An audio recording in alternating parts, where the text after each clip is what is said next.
This manifold valve will inflate and deflate both air springs using two 1/4 inch NPT intake and two 1/4 inch NPT exhaust ports. The ports connecting the air line to the air springs are 1/4 inch NPT, while the ports connecting the air lines to the air gauges are 1/4 inch NPT. The robust internal solenoid valve structure maximizes flow rates and guarantees operation up to 230 psi for millions of cycles. Provides seamless installation and reliable operation.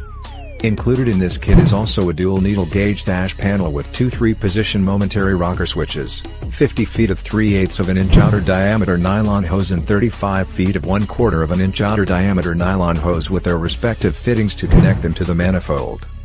Ideal kit for a 2-corner air suspension system.